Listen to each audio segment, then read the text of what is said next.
मुझे दुख और तकलीफ इस बात की है कि मैं अगर हिसार में आऊं और आपसे ये कहूं कि मुझे हिसार के किसी म्युनिसिपल स्कूल में चपरासी बना दो, तो आप कहोगे राजीव भाई आपकी क्वालिफिकेशन क्या है, और मैं कहूं मेरी कोई क्वालिफिकेशन नहीं है, तो आप मुझे म्युनिसिपल स्कूल का चपरासी भी नहीं बनाओगे। और कल को मैं हरियाणा का चीफ मिनिस्टर बन के आ गया, तब क्या करोगे?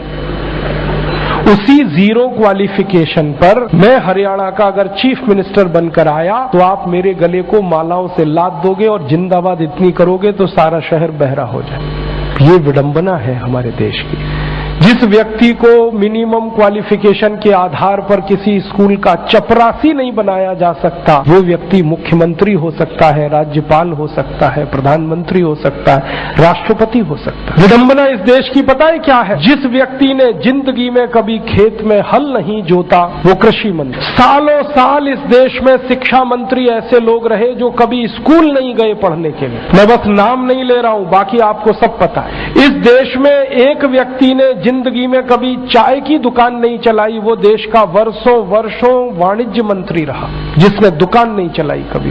फाइनेंस का जिसको ABCD नहीं आता वो सालों साल इस देश में वित्त मंत्री रहता है।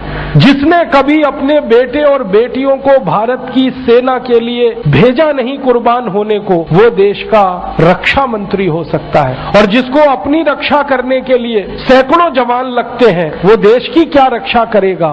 सोचो आप। जिस व्यक्ति को जिंदगी में कभी विज्ञान और तकनीकी का अंतर पता नहीं है वो साइंस और टेक्नोलॉजी का मंत्री हो सकता है, और जिसको इनमें से कुछ भी पता नहीं है वो प्रधानमंत्री हो सकता है। इससे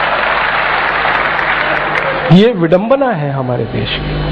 अज्ञानी व्यक्ति ज्ञानियों पर शासन कर सकता है, और हमारे शास्त्रों में कहा गया है, वेदों में कहा गया है कि अज्ञानी व्यक्ति जब ज्ञानियों पर शासन करे तो समझ लेना देश और समाज का बंटाधार ही होना है। हमारे देश में यही हो रहा है। हर अज्ञानी ऐरा गहरा नत्थू खैरा जो किसी नेता की चप्पलें उठाता था, जो किसी के जूतों में पॉलिश करता था, जिसने कभी किसी नेता के घर में रोटियां बना के खिलाई, वो राष्ट्रपति पद तक लोग पहुंचे हैं। ऐसी स्थिति हमारे देश में। उनकी क्वालिफिकेशन ही एक है कि कभी किसी बड़े नेता के रसोई में रोटियां बना के खिलाई तो राष्ट्रपति हो जाओ भैया। ऐसी बंदर बांट मची है इस देश में। और ये उस देश में जिसकी आजादी के लिए 7,32,000 लोग कुर्बान हुए, उस देश में। मुझे बहुत दुख होता है, तकलीफ होती है। अभी एक सच्ची घटना मेरे साथ घटित हुई। मैं एक दिन कानपुर गया था, तो कानपुर के रेलवे स्टेशन पे उतरा। उतरने के बाद शहर में बाहर आने के लिए नीचे पुल पर से उतर के आया तो एक छोटी सी चाय की दुकान थी। उस पर एक बेटी और एक माँ और एक छोटा सा बेटा आपस में बात कर रहे थे। वो क्या बात कर रहे थे? वो कह रहे थे, माँ हम गरीब क्यों हैं? तो कान में मेरे शब्द पड़ गए। मैंने कहा ये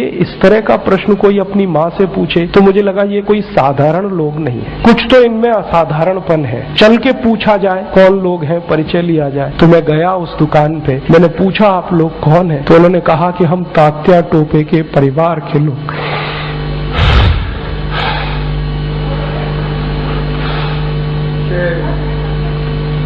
हमारे देश में तात्या टोपे के परिवार के लोगों को चाय बेचनी पड़ी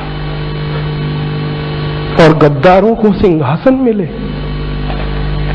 ऐसा ये देश हो गया। जिन लोगों ने तात्या टोपे को मरवाया था वो इस देश में मुख्यमंत्री रह चुके हैं, आपको मालूम है। और एक एक राज्य के नहीं, 2-2 राज्य के मुख्यमंत्री रह चुके हैं। तात्या टोपे का गुप्त पता जिन गद्दारों ने अंग्रेजों को बताया था, उस खानदान के कई लोग इस देश में मंत्री रह चुके हैं। झांसी की रानी लक्ष्मीबाई को जिन्होंने मरवाया था वो इस देश में मंत्री रह चुके हैं। और तात्या टोपे जिन्होंने जवानी लगा दी देश के लिए, उनके परिवार के लोग चाय बेच रहे हैं। ये देश है और ये अब बर्दाश्त नहीं होता, और ये बर्दाश्त होना भी नहीं चाहिए किसी को।